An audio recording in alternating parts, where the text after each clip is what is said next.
Welcome to the studio with Paul Shearer.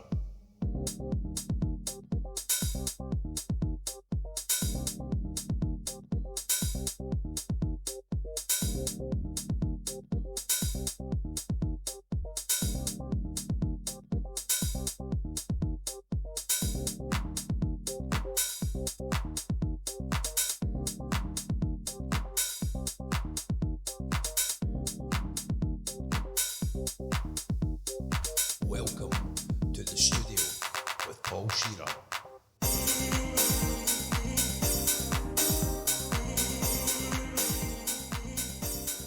Good evening and welcome back to the studio with Paul Shearer. On this week's episode, I'm joined by all-round top guy and fantastic musician, Jamie Gillies. Jamie, it's fantastic to have you on for an episode, mate. Nice to be here, man. I'm in this studio quite a lot, so it's like home for home. Mate, do you I know what feel mean? that way about this place as well, mate. It's like my mecca, you know what I mean? It's Aye. brilliant, man. So I like to say I've been listening and enjoying it, so I'm glad to be You've here. been listening to the Aye, episodes, mate. I'm yeah. over the moon to hear that. It's been Aye.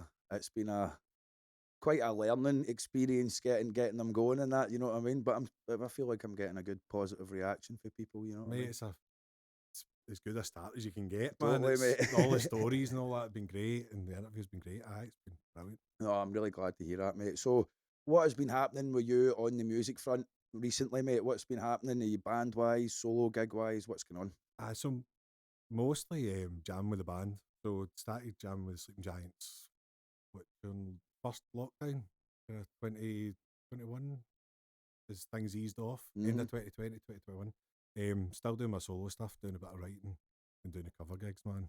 Right, cool. Well, we'll just break them down and go into each of them a wee bit, mate, Sound, and let man. you hear what's happening. So, how did you end up playing in the Sleeping Giants, and what are you doing instrumentation-wise there? So Sai had messaged me a couple of years ago, well, a couple of years ago, and said talking about 2020, a couple of years before 2020, and was like into a jam, and I was like, aye, but at the time I was doing my own stuff. I was playing a lot with like Roddy and Blondie and that, and the Icelandic Revolution, yeah. So we were kind of recording and busy, and I was like, just not get the time, man.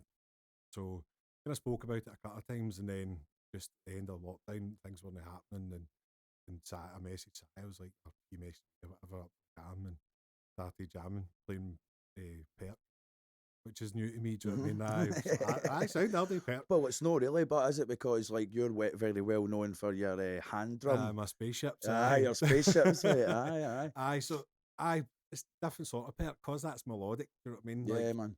as much as it's still very rhythmic, but I know what you mean. There's a melody I'm playing there. it more Totally, as a melodic thing, so because I'm pretty shy at playing Perk. So I showed up to do Perk and showed up with my guitar and was doing a wee bit of both in the band.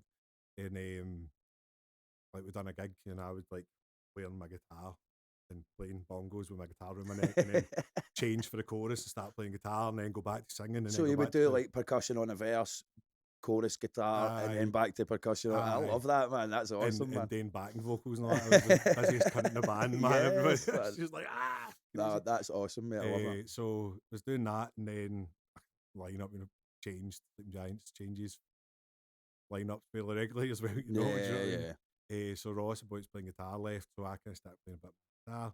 I kind of been doing a wee bit more guitar anyway. And then Gav, the Icelandic, I was like, let's get Gav in.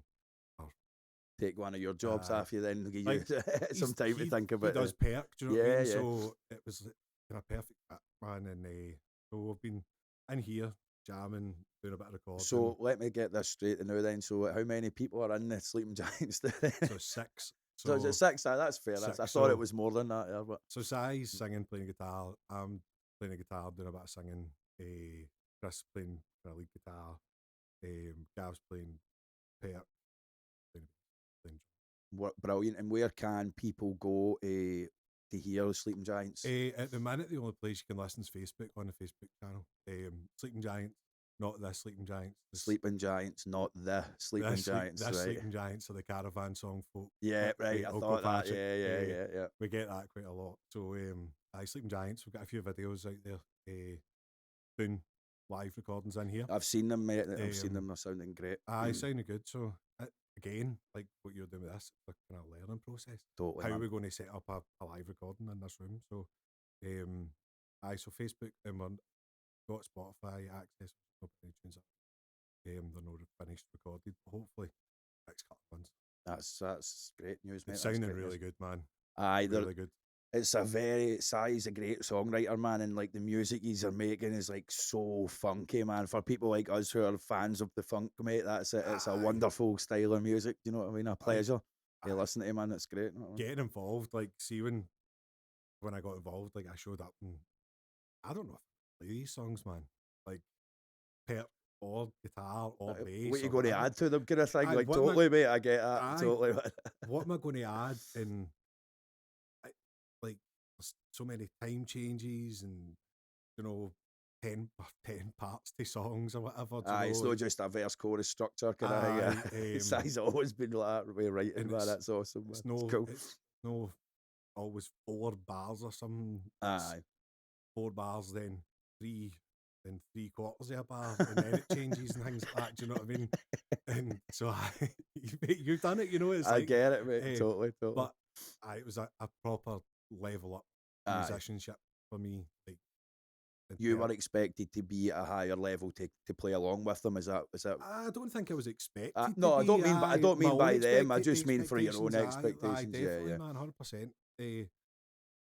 Aye. You know they say about like you're like that's if you're no getting that feeling when you go to play music with people, then you're no really progressing. That's brilliant, man. To be the best, you've got to play with the best. Yeah, that's it, mate. So I think that I'm the best. Or no, you don't need to say. You don't need to explain that or justify it. What you're saying is, if you want to get better, you've got to play with people that are better than you, or that are doing stuff that you've not been exposed to before, because that helps you grow as a musician.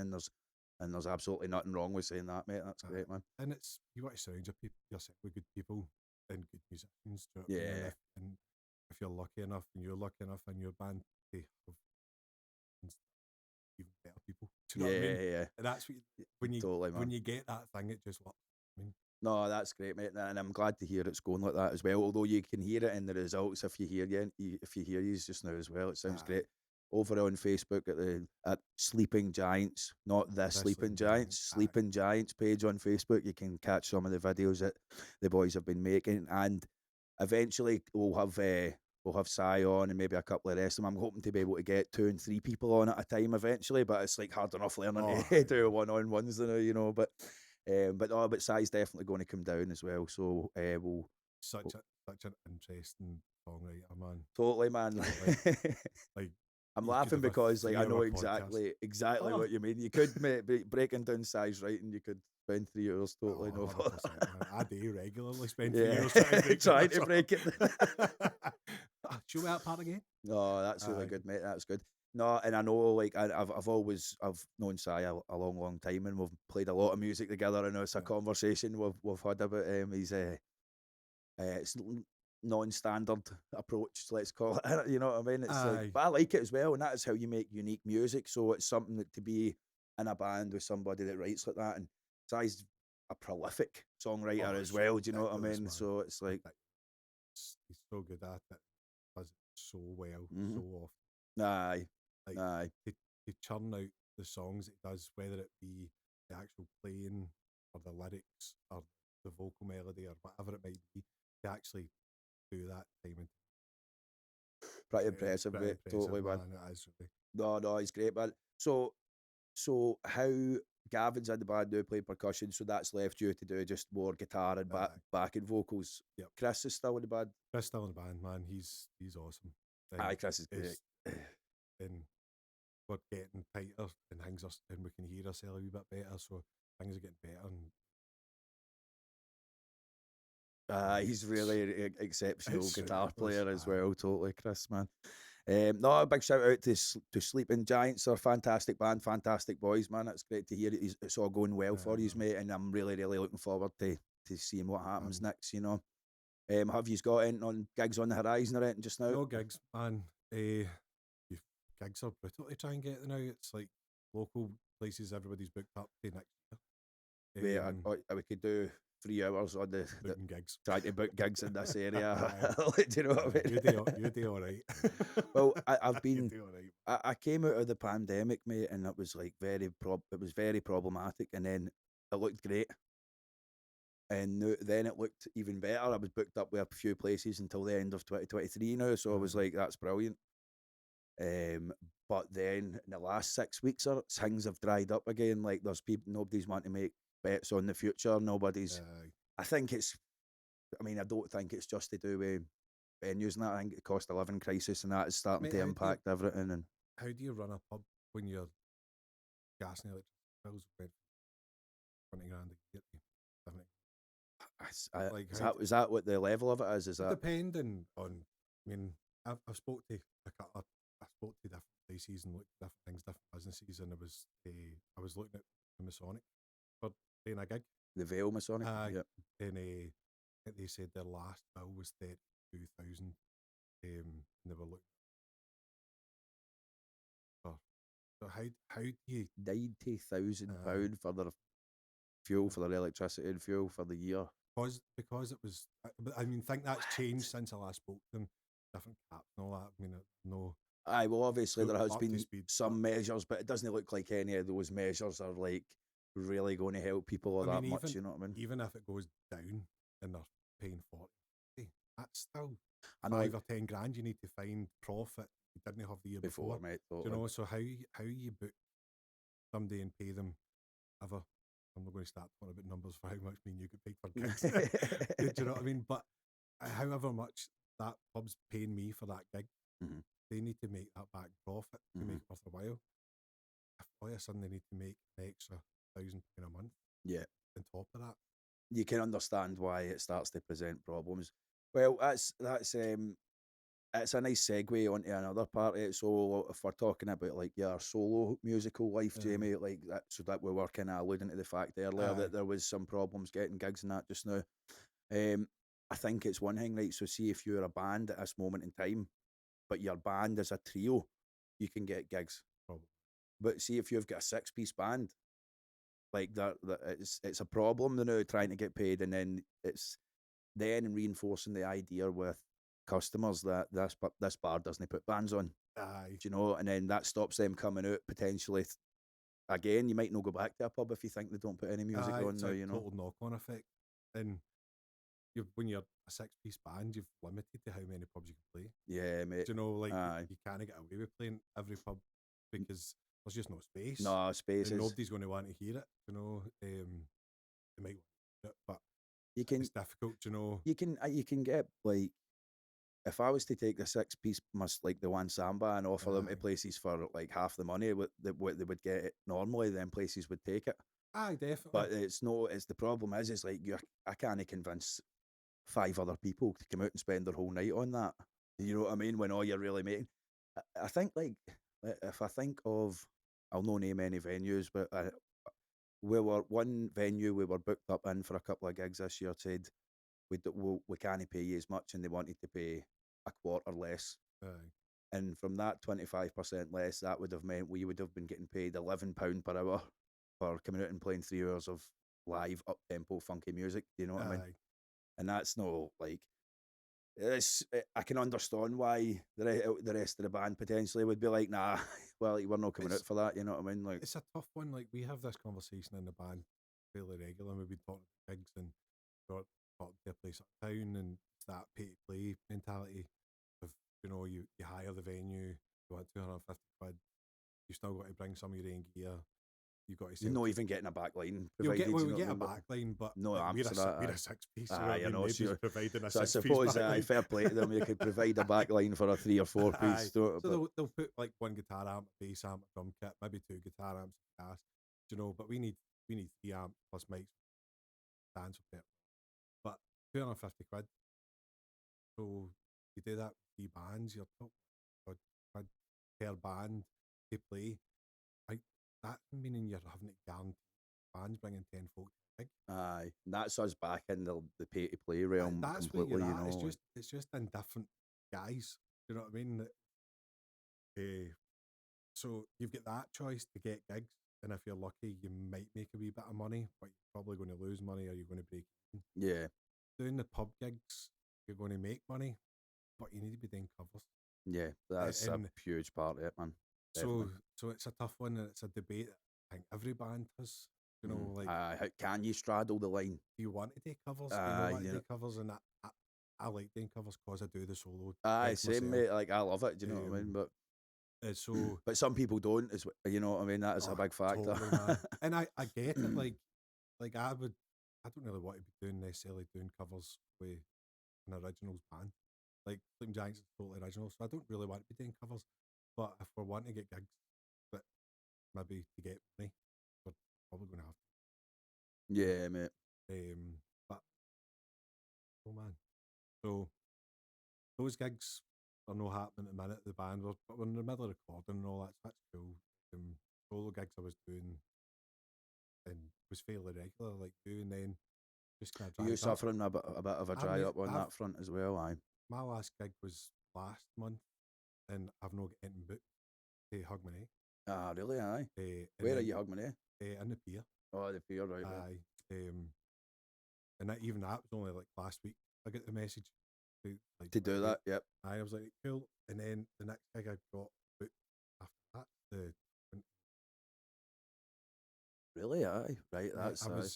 I think I was behind and messaging people, Aye. and things were, everybody's like, you're booked, we're booked. And I I'm like, did. I did right, notice okay. fairly recently that I did start making the call with people who's want to book up for next year, and a few places have done it. You know, Aye, so so it is definitely a factor, mate. But I don't. I think part of the problem is as well. You've got like after the pandemic, a lot of people, especially kind of older folk, like younger ones. There's a lot of younger ones still out and about, right? But there's a dramatic decrease aye, in the amount of like late 20s, 30s, 40s people who are into actual just listening to guitars and that the type of like music that we play. You know what I mean? aye, It seems more like things are being they're kind of aiming towards the younger market a bit, you know, and like most pubs in like the area, they know I can't get into either. Do you know, like a lot of aye, them, they're all telling me they do karaoke and DJs Friday, Saturday, and Sunday. You know, aye, and basically when a pub does that, they're basically saying to you, our clientele doesn't want guitars and stuff. You know, like it's aye.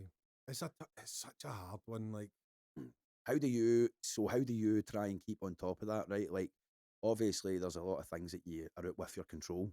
You know what I mean? aye. But do you like adapt your set to feature more modern tunes? Well, you do. I've heard you playing some Ed Sheeran and stuff before, but To be honest, I don't even play any Ed Sheeran anymore. I think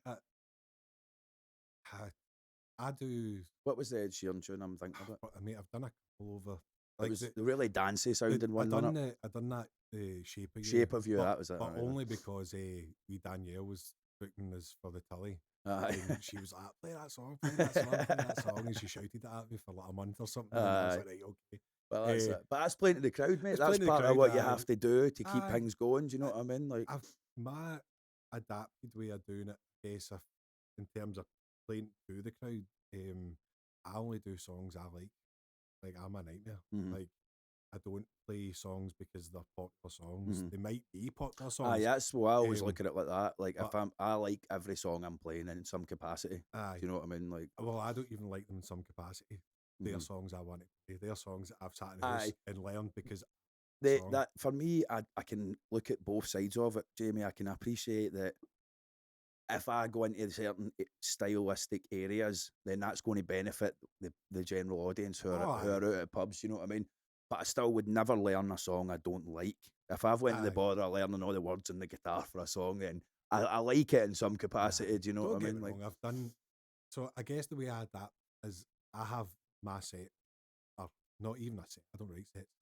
I have a list of songs that I play, mhm. and then I just You know, you I don't put a list down for when you go to a no. venue. Nah, I don't. I do So that either, I mate. I just play it. I guess I adapt my set to fit the crowd in terms of I know this is a more upbeat tune on my set, and I'll put it in that way.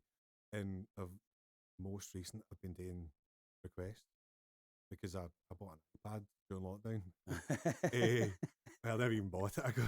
I pay for it monthly on my mobile phone bill, and it's got like a SIM card in it, so I can get tabs up and get lyrics up, and I do that. and I just shout if anybody's getting a request, come up. If I know it, I'll give it a bash. If I don't know the song at all, like, I can't, you know what I mean? Aye. But if I know it enough to go, right, okay, and I look it up and it's simple enough, I'll get a bash. And it's playing to the crowd because the song they've picked, but it's often the ones that end up doing the best. But I never add them to my set. Do you know what I mean? Like, Aye. I never go, oh, see when I'm playing next week, I'll do that ABBA tune. Do you know what I mean? So I don't- I would I don't do that. probably. So I would say you're probably being nicer than me there. I wouldn't. I don't. Nah, I wouldn't play ABBA because I would never go. I've never had any notion that I like any ABBA songs, and I've never actually sat and tried to learn them, right? So I've no actually got a clue. So even if like there comes for me, there is a line. You know what I mean? Like I always kind of look at like my 45, 50-minute set. I break my 3 hours Aye, into 3 hours, 50-minute aye. sets, right? And for the 50 minutes, I'll try my best to do a genre, so that they're all in the category of Soul or funk or they're all in the category of stuff that I would like, right? But even the pop tunes and that, like I have a lot of respect for the writing and the music of somebody like Ed Sheeran. You know what I mean? Like oh, like there's you don't so get, much to learn for somebody like that. Do you know what I mean? you don't Like get to be Ed Sheeran unless you good songs. Do you know what I mean? totally, mate. Like, and then not even that when you know. Although I'm not a pure like I don't know a lot about him or that, but I know that he's wrote a lot of songs for famous artists as well. So like, there's so much to pick up about how to take pop music and make it super popular. Now you can then dial that back to the level that's comfortable for you, but the way he puts songs together, the way he puts melodies together, it's important that when somebody's like that, you take what you can for it. Do you know what I mean? It's like I've definitely got a lot of time for it. But it's also one of the things that some people can stick for playing like Ed Sheeran stuff. Do you know what I mean? So it's the old music snobbery, mate. yeah, mate, that's exactly what it is, mate. And I hate it. Like somebody can be playing a song I don't like. See, as long as they're doing it well, I'm totally like, yeah, I'm totally behind them. Never against somebody playing. But if they're doing it well, it engages You can me. still appreciate it, yeah, to yeah. appreciate it, regardless of the song. And I think when I'm doing covers, I don't play them note for note. I don't say whatever. I'm just looking for my juice there. I I can't get your find juice, it. I know, totally, mate. Part of the reason I think certainly like when you're able to do music for a living in whatever capacity you do it, the only reason you can if it's playing covers is you make the songs more. Thanks very much, Ed. Much appreciated, mate. Thank you. We've got Ed joining us today, doing a bit of day. Ed's doing the young Jamie for us today. Much appreciated, mate. Thank you very much, man. doing the covers. Aye, so you've got to add your own flair. And I think like I certainly couldn't continue to sing a song the exact same way. So some of the tunes I've been playing since I was 18. Are your vocals kind of do it anymore? Not even that. I wouldn't. It would have bored me to death if I'd continued to sing it exactly like the album recording every time. You know, like, and now part of the fun for me is that I take songs from all different styles, and then people come up and appreciate it and say, "Oh, you really put your own spin in that. I liked it." You know, that's cool. You know, like the ABBA thing, like in the requests, it was a group of young boys in a dog house, and they after every song, I started using in-ears because I'm deaf. Right. And are they better? Aye, they're Mate, better. Fuck it. I've been talking to the band so about much better. so much better. People come and talk to you, and you're just like, I can't hear you. But the guys have got like a wee mic, and you pick up the vocal mic. That's table. We just kept play ABBA all night, and I just put on as a distortion and brought the chords up to Mamma Mia. Never played it for my life. Don't know the song. And just for 5 chords, whatever. Just blasted it. Mate, the whole pub was up on chairs and all that. And, oh, and I looked at it, and I had the like, it was an absolute. It took me about 5 minutes to figure out that wee bit to get there, but nobody was caring. No, that's it. But coming back to that, saying it the same only comes with comfort. Yeah. You know, and it's the difference between doing covers and doing tribute. You know, if you're a tribute band, mate, 100%. you've got to do it the same every night. But even like you're a Dylan fan. Like I love Bob Dylan. Aye. I'm not a massive Bob Dylan fan, but I've been and seen him, and he doesn't play songs the same 2 nights in the trot. He obviously famously was berated and like blasted by the media and by his fans for going electric back in the late 60s, wasn't it? Like, Aye, so it's people get bored. Like, as much as the Rolling Stones I've never seen them, but as much as they're probably still an amazing gig to go to, you're only going because it's him. totally. You know, I can understand that like some acts become so huge and so massive that is what people remember. And so if you want to keep touring the stadiums until you're 175 years old, like Keith Richards, you know, like you're going to have to like keep playing the same thing, right? And then like take somebody like the Eagles and that, like I can imagine their music and whole style was just so precise, and that they would probably just play the exact same thing anyway, right? So a lot of people then do live versions that are different from totally, mate, and that's what would make it, I think, bearable for them. Like these different versions, you know, like I think that's changing it. Old 55, you know that Eagles song. Old 55 was like a big hit. That's a cover of a Tom Waits song.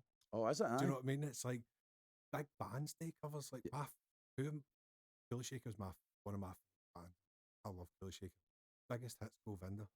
Aye. The George Harrison cover. Their second biggest hit, Hush. Right. It was a Deep Purple cover. You know, it's that kind of. Yeah, mate. No, totally. Know, bands do it, but the snobbery tells musicians. Aye, mate. Like, I think that changes with the poppier it goes or the cheesier it goes. Yeah. Like the cheesier it goes, the more snobbery it is forever. So I suppose there's two things at play, aren't there, right, really, which has become quite apparent in recent years. Sorry, like, I've got a noisy chair. Oh, don't be laughing, mate. Hopefully this podcast is fantastic and we can buy good chairs, you know what I mean? People eventually support us on Patreon and all that, you know what I mean? Like, we'll get there. Welcome to the studio. Don't forget to like, share, comment and subscribe. Thank you. This podcast was brought to you by IKEA chair. Yeah, totally, mate. Sorry, man. No, it's all right, mate. That's good. ADHD kicking in. No, not at all, not at all, mate, not at all. It's just one of these things that have become quite apparent. Like, you've got like the hipster music snobbery side of things, and then you've got this kind of gatekeeping side of things. And I think like both of these are harmful as well. Do you know what I mean? Like, you've got people are so limited in what music they listen to. I mean, some folk you've known haven't stopped listening to the same stuff since they were 15, and I couldn't imagine still listening to the same stuff that I was when I was 15, because I've now covered such a wide range of the musical universe. You know what I mean? Totally. Like, I think that snobbery it is harmful, and like, so we played a gig, the band up at that festival a couple of weeks back. Seen that, and like we got there and there was like a band up playing and they were brilliant, and then there was a girl went up, just a young lassie, maybe 17 or something, maybe even younger, and she went up, played the guitar and sang. Her voice was amazing. A lot of the songs she was doing wasn't really my thing, but she was brilliant. I just wanted to go, at the end, I just wanted to say to her, that was amazing, but vocal control for your mic would make that come across so much better. She was so close to the mic that when she belted out, it was all over the place. You just heard some noises you didn't want to hear because feeding back. Yeah. Just dead loud. But see, because of that stifling culture within music at times, we didn't go and speak. I didn't want to come across like that. I didn't want to come across as this guy's being up your dick and saying I'm no good. And the opposite, it's like, you're amazing. This one wee thing. Somebody that taught me mic control when I was 15 or 16. What a difference it made to how I sung. Totally. Do you know what I mean? Like, and I went, but I never done it. And I'm like, but it was that stifling culture of I didn't want to be that guy that was trying to tell her that sounded as if I was criticising. And I wasn't. Do you know what I mean? I know, mate. No, that's fair, but and it makes sense. Like, even if there's a possibility that it's going to come across like that, then you probably made the right choice in that moment. But it's a shame that that's the effect that the culture that we live in has got. You know. Whereas I grew up in that culture of jamming and like McAlpines. The McAlpine family are the most ridiculous humans, man, in every capacity. But jamming with them and like playing guitar with Greg or you play bass and Herbie's sitting playing bass and you're singing, and they'll turn around to you when you're jamming and be like, quiet down, play soft, Aye, because you're so overpowering they're other people. And showing you dynamics. Do you know what I mean? aye, and it's because that was such a community type culture or such a nice culture to be in. But they were like that with everybody. It wasn't just because I knew them. Yeah, They that's were just like the that, way they were. just Yeah, the way they were. It was like bring it down, and they would talk to each other, bring it down, bring it up. And I love when you're jamming with younger people or people that are just starting out or whatever, and doing that with them. Like, I like trying to. I think about it when I'm like I teach a bit as well. So if I've got a student and I'm thinking like I'm trying to take the years that I wasted a lot of time with, like off of your musical journey by Totally. omitting all the nonsense. So if you know you're about dynamics and mic control straight away, then it's a factor in your playing earlier. So Aye. you're going to be incorporating it. Like, but I'm the same, mate. Like I was self-taught with everything as well. Do you know? So like I was probably screaming into mics for Aye. years before I realised like stop doing that. Do you know what I Aye. mean? So it's great that you had somebody that was showing you. I got guitar lessons. I started playing guitar when I was like 10 or something, like really young. Like one of these boys get me a guitar for Christmas, and I got I bought it for my birthday maybe, and started learning. So I get shown how to play guitar, but it was just showing chords. It was just kind of rhythm playing, and it wasn't until you start jamming with other people that you get that. All right, okay, so I don't need to play what you're playing. Do you know what I mean? I can play it differently.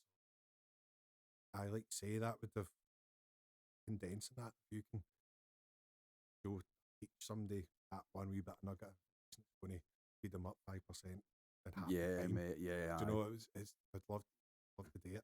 I could think of 10 different musical concepts off the top of my head that would, if I didn't known about them earlier, like my playing would be so much better Aye, across totally. all the instruments. Do you know Like, what I mean? Like, you know Mick Hargan? I You don't know of Mick. him? I've seen him on social media. He's a busy working He is, musician for man. Glasgow. He Mick, is. I actually spoke about him on episode 2 Aye, when with Crawford was on. aye. Aye. Aye, two polar opposite, probably dealing with open mics with Crawford and Mick. Oh, absolutely. Aye, that's the variety of But, personality you get in oh, aye, Glasgow, innit? definitely. You know, But- like. But I done loads of mixed open mics this basic year, and obviously like Bruce Capaldi done them and all that kind of stuff. And Oh, did they? Aye, is that right? I Aye, didn't know that. like, and do you know, there's some good folk doing it and whatever. But some of the kids that go, like young kids, that boy Connor Fife. I don't know if you've seen much of his I've stuff. seen him. I've seen like his kind of meteoric rise in Scotland. You know, Mate, like he's doing great. That boy, you know what I mean? watching Like that boy- fantastic, man. Watching that boy stand, sing, and play a guitar at 12. Aye. Boozer full of folk. Aye, that's 12's when I started. Do you know what I mean? So if Aye. he was already playing tunes and at that age, good on him, man. Like that's But we've- shout out to wee Connor Fife. You know what I mean? Good man. Oh, definitely, man. But that being in that environment where there was Mick and there was Scotty, the other boy, Scott helped him, and you know, and other musicians like go to the Amethyst on Thursday night. And Campbell come in with a saxophone, Mhm. jam along with him. Mm-hmm. Do you know? So you're just learning all that, and some of the talent That's a great is, environment, totally to oh, be mate, in, it's man. Like, amazing. and that, especially for that age, it's kind of making more sense how he's doing so well now. You know, like that's brilliant, man. We were- Like I we were didn't up know in- that was. I mean, obviously it's hard to visualize when you live outside the city, and it's Aye. quite hard to visualize like how when I was traveling abroad and that and lived in cities, I fucking loved living in cities, man. It was Aye. great, so much music, so much stuff happening all the time, you know. Aye, constant. But you do feel a bit detached from it down here, you know. Like I certainly do anyway, you know. Like because I play music for a living and I need to get into pubs that are going to pay me. Yep. I can avoid Glasgow a bit, you know what I mean? Aye, fair enough. Because you've got like there is options for doing gigs and that, but there's a lot more musicians up there. It's harder to get in the door in places that Aye, you know it's It definitely helps, but like I was going up there and doing like maybe 1 or 2 a week sometimes, and trying out new songs, trying out my own songs, and were you doing that when you lived in Glasgow or when you lived here? so I lived in Shannon, which is like Erskine. Aye. So I was halfway between. So like I could come down here for a jam, It's and easy then as you the could. next night I could go into Glasgow. That's pretty sweet as That was that's pretty awesome, sweet mate. as well. And it was brilliant. Like, there was one night, me and Broxy met Broxy. Met Broxy now. Don't think so, mate. No, the name doesn't ring a bell. I don't think. The many beards of Broxy. That's I thought that's his. for some reason that I have seen that. Whatever that is, that his page or something. I've That's his seen music that. page, man. What Aye. a talented boy he is. But me and Broxy used to do them quite a lot, and there was one night, I think we were meant to be, Icelandics were meant to be playing, and the rest of them never showed up. Just typical standard Icelandic stuff. And I'd carted in big bass amp, and we'd carted in Broxy plays Cajon kit and Broxy boxes. Right, excellent. And we'd set up, and then they never showed, so we just jammed the whole night with everybody that played. Like, having outside for a smoke or whatever, but we jammed along, and at the end of the night, all these kids were still at some of the kids there. This lassie, Sasha, that was there every week, came up, was like, no superstition. No, absolutely. So Scott's playing the guitar, I'm playing the bass, and she just came on and belted it out. Excellent, man. But see, that kind of stuff, it was just brilliant to be involved And amongst them, totally, and man, then totally. you would hear somebody else come in, like, kind of country type stuff he was doing, and some of the talent. I loved it. I loved the Canal Mike. No, I can see why, mate. No, I mean, it's obviously from a practical standpoint as well. Like, if you're a working musician, you know what I mean. You've got to refine your ideas. You've got to see what works. It's good market research, you know, that as well. You know, like, you've got if you've got songs, you've got to get them out there. Do you know? So I can see why that would be good for that. But I'm in the position that I'm not necessarily a working musician. I mean, like, well, I'm saying that in the sense that you're regularly gigging at this age. A lot of people fall away from it, and so you're not working regularly. Do you know? So it's maybe not your full time thing, you know. But it frees me up to go do the open mic because I'm not getting paid to do it. Yeah. But all I'm paying is £1 in petrol. Yeah. Do you know what I mean? And so it gave me a chance to do that. And then I was doing a gig at the weekend, and that covered my petrol and down. Totally. And because I was just doing solo stuff, I wasn't really wanting to pay for a studio. You know, when you were going up there and doing 3 songs or sometimes 5 songs, that you could jam out. Yeah, man. A wee practice, and it was only costing petrol and having a good laugh. Do you know what I mean? And meeting some awesome people, and got some gigs out at different things, and going to festivals, and you're bumped into folk, and you're like, oh, how you doing? It's people you've done for the open. So, that's cool, man. That's pretty sweet as well. It's cool. Like, then you're getting, like, because that is actually the whole point of it, and like, you're putting your music out there to the crowd that you don't play to normally, and that's like, other than getting to sit to practice and getting the time to run over your ideas and see what's going on, like, you're actually doing the job, and you're putting it out to people in the city, hoping that hopefully that'll be a crowd of people that will come to your gigs when the time comes that you're up there playing again. And I mean, I went up there one night and I wrote a tune, and I sat and worked. Talking about sitting, skiving and work, but sitting, skiving and work, writing a tune, like, 20 minutes, whatever, just sitting, and I managed to get words for a tune, and I was just like this, and I was kind of singing it in my head. It's like singing and writing it, and there was an open mic that night, and I went up, and while I was tuning up, like, for a G, an A minor, a C, and a D, that'll work for this tune, sat, sang it. Brilliant, man. Aye, that's great, man. And like, it was, for me, like, when you gig it or you record it, it's when you then that's set it. it. Aye, that's a real tune now. That's a real idea. Until then, it's just something you're working on.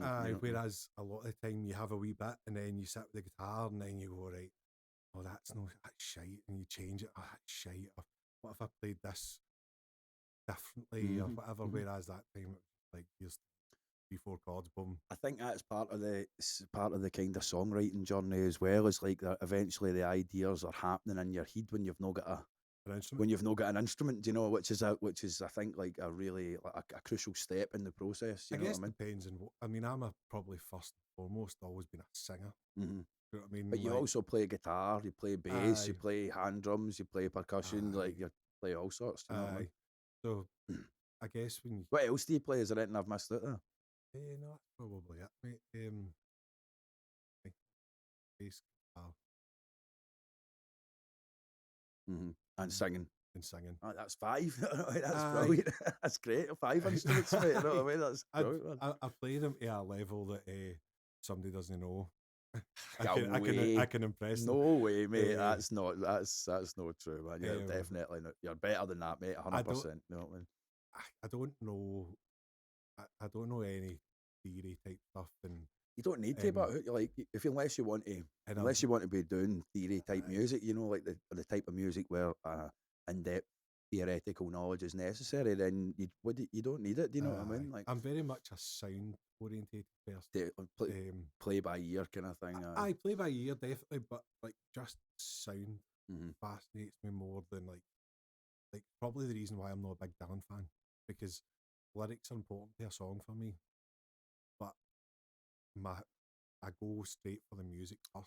Well, like, I could listen to a song and tell you and listen to it and love it and have no idea what's. Well, let's zero in on that for a wee bit then, Jamie. Right. So, what is your artistic process?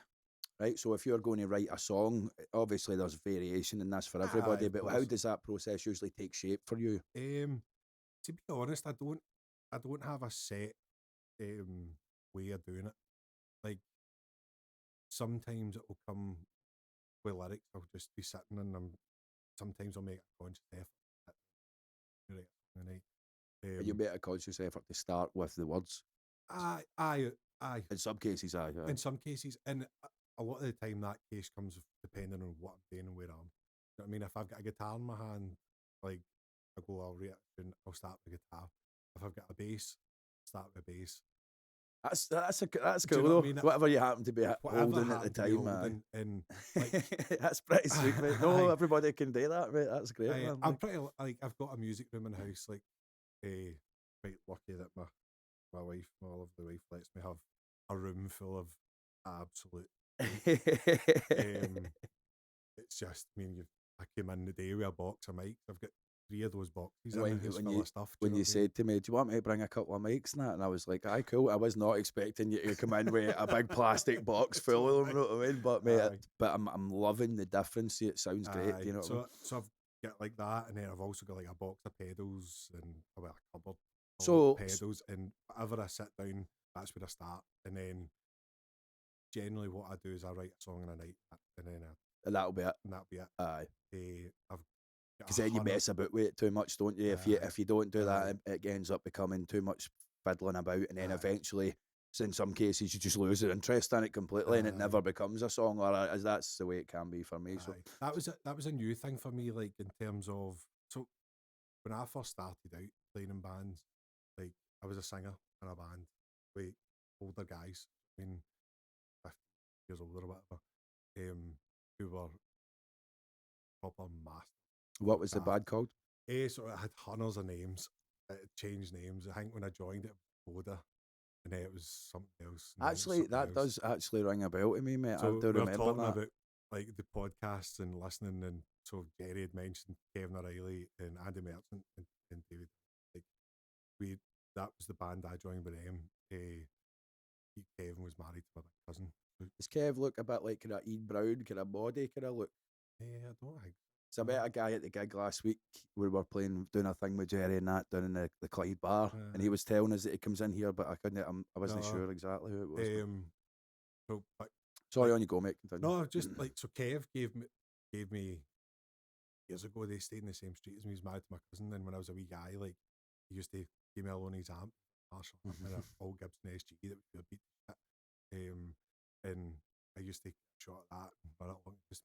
He heard me singing, and like they were looking for a singer or whatever. Crawford had been in the band at one point. So that's so Crawford, who was on episode 2, actually happened to be in this band. What is the chances of that, man? That's crazy, isn't it? So they had a singer who left and was kind of mates with Crawford. This is what I remember anyway. I was 16 or something at the time, maybe. And Crawford was in for a wee bit, and then he left. I don't think he was in it for long, and then I started jamming with him, and we jammed for years. Like we'd done loads of gigs, like up the town. What was their other names? We finished up with the Voodoo Rhythm Devils. Right. I think I can remember that as well. Andy Merchant ended up in the band with Rich Plunkett, and they started their name as the Travelling Rhythm Devils. Oh, So right. Andy's name was Voodoo Rhythm Devils. That's what he wanted a band to be called. Right. And then when we chucked it, he started the band with them and it was the Travelling Rhythm Devils because he liked Rhythm Devils. Yeah. So I jammed with them and just sang. So they would, like, Kevin come in, play a lick or a riff, and they would all join in, and then I would sing them and just write songs on the spot. Like, that was how we wrote songs. Just like the straight up jamming approach where you've got a thing going in the studio and then somebody's that's a cool way when it happens like that. It's brilliant. Well, Kev probably had his part. Like, he would sit in the house and jam his guitar parts, so he would come in with these riffs, and he was a pure riff man. The guy was an absolute The Riff Wizard. He was, That's mate. a good title. He was the Riff Wizard, man. He was absolutely ridiculous what he could play on a guitar, how you could make it sound. And he would come in, and they'd all been pals for funky, you know what I mean, and jam stuff. So they would just had that natural. They would just come in. They knew what was happening, and I was just occasionally Kev would come in with like a wee idea or something. A couple of times other songs had words that were written with the other boys, but pretty much just me, and I kind of was retelling. Right. So would you say you kind of echo that same process now, like, but with just you playing an instrument? I've tried to now. I never used to. So I stopped when we stopped jamming.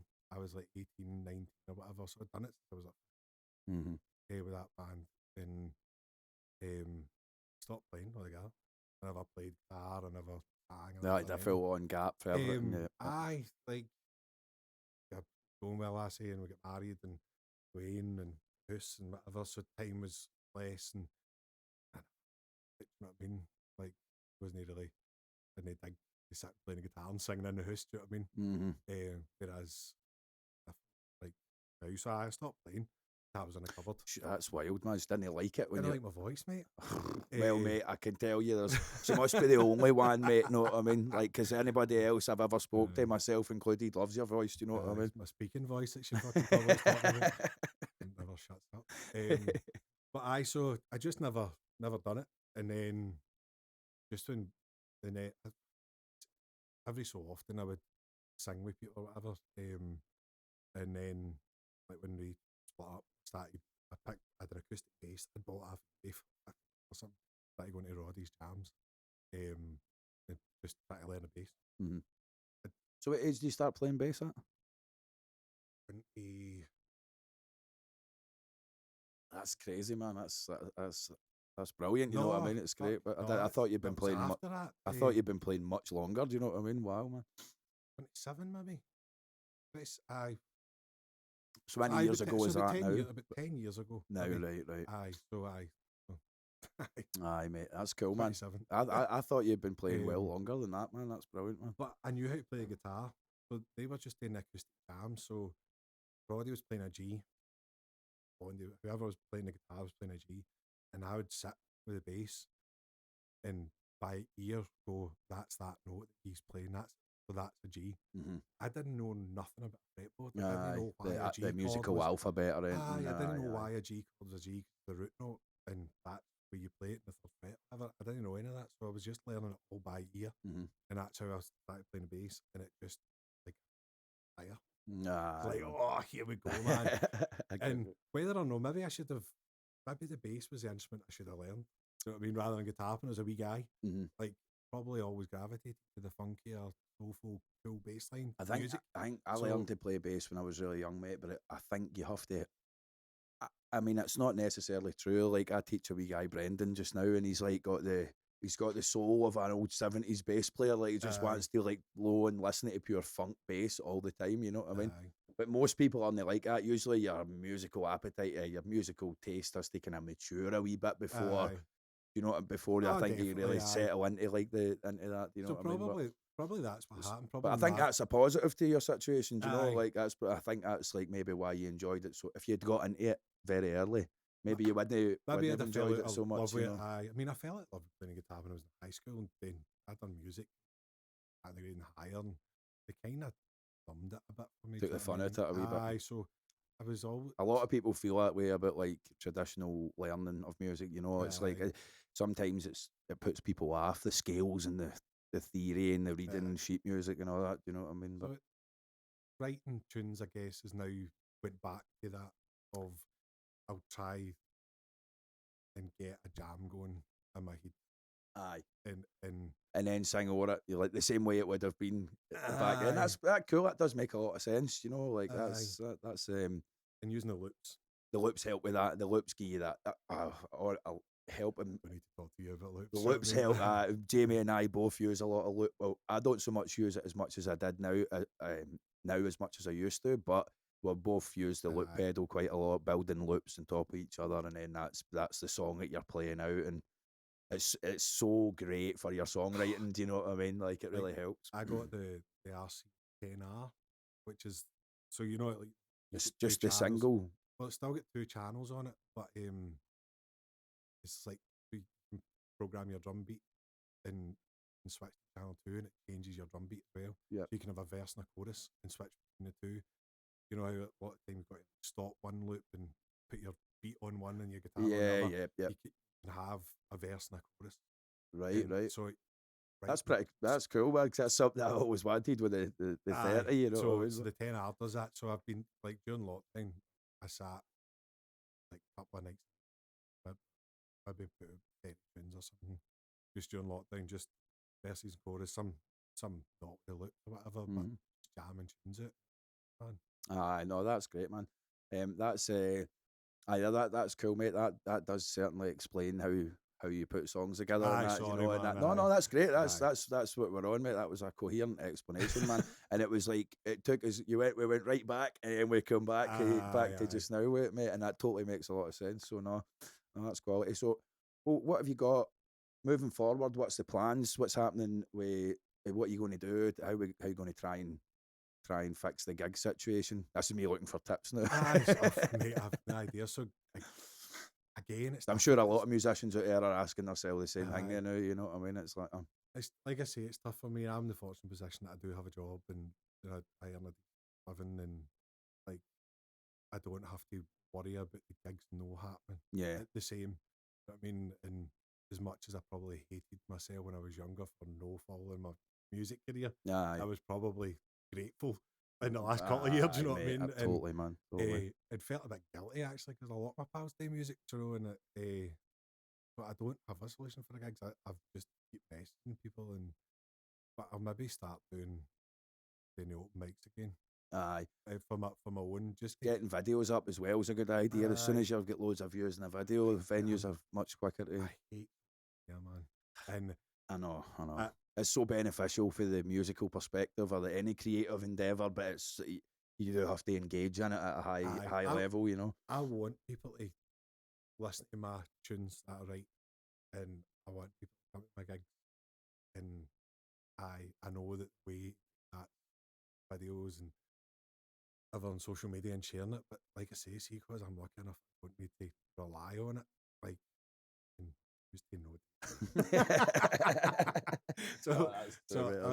I do it when I need to. Do you know what I mean? I try and put videos out, but so I'm going to I think start doing open mics again. Yep. I've got loads of my own solo tunes to get, but at the minute my main focus is right. Like I would rather jam with the band. And how long do you think until you've got music up on Spotify and stuff?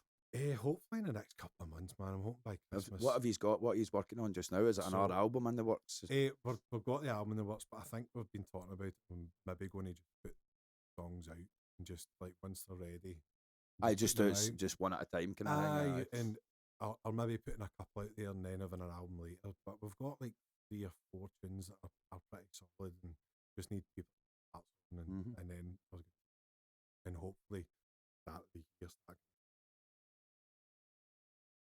I know that's the hope, isn't it? Like now that the festival season's done, man, trying to get a few sorted out for. Although I'll not be doing what I've done at Eden. Well, that's a whole other thing, isn't it? God, man, I seen Jamie the Terminator Gillies doing about 400 gigs in one weekend. That was something special, mate. Wow. How many did you do? 5 times I played, I think. Wow, man. 4. Friday night, Saturday morning. I played one at Eden this year, and it was my first time playing at a festival. It was fantastic, but that was stressful enough, you know what I mean? Never mind doing 5 sets at it, mate. That was quite a scene to witness, man. That was amazing. The Sunday morning set. You were there the Saturday. Saturday lunchtime. I was the first one I saw. Yeah, when I had my mind blank, I can't remember how to play Iron Sky. Just standing. One of the tunes you're most well known for. I just remember looking up and I could see you were sitting there. You were the first face I seen, and I thought he knows exactly what's going on in my brain right now. What's that? How's this tune go again? I'll just keep playing it till I figure it out. But the Sunday morning set, like we got there, and the sound guy wasn't there. Like hadn't showed up, I think. And I ended up showed up 5 minutes to go and ended up playing with a guy playing the piano for my whole set, and then a second guy joined playing the piano. Where was this? Was this in the Vishnu? Oh, right, was it right? At 8 o'clock in the morning on Sunday. And then a guy came up and he's like, "Mind if I play drums?" And I'm like, "Why then, mate? It's nice sticks." So he was hitting the drums with his finger, and the guy playing the piano, and I'm doing my set, playing my drums and that. It's got Eden written all over it, that whole situation. He but left, that's brilliant. the drummer left, and then the sound guy went, "On a stick, do you mind if I sit in a tune?" And I'm like, "Actually, one sound guy came up with one stick, played the drums, and then he left, and then a third guy came up and started playing the drums. Wow. And 2 guys on the piano and me playing it. It was carnage, man. 8 o'clock in the morning, the Sunday. Brilliant. So I'm hoping for more of that next year. Totally, mate. No, that's good, mate. That's good. Well, mate, look, it's been a fantastic having you on for an episode today. I've had a great time, man, and I hope we can get you on for another one in the future, man, if you're up for it, man. Aye, definitely. Aye, sorry, I'm a pure talk on it, man. No, bro, mate. It's been great talking to you, mate. I think like that's part of the whole thing about it is like we want to get a good conversation out of it. Do you know what I mean? So no, I think it's been fantastic, and I'm definitely looking forward to the next one, mate. Cheers, man. No bother. Everybody, thanks very much for following us. This has been The Studio with Paul Shearer. Please don't forget to like, share, comment, subscribe. Thank you. Welcome to The Studio with Paul Shearer.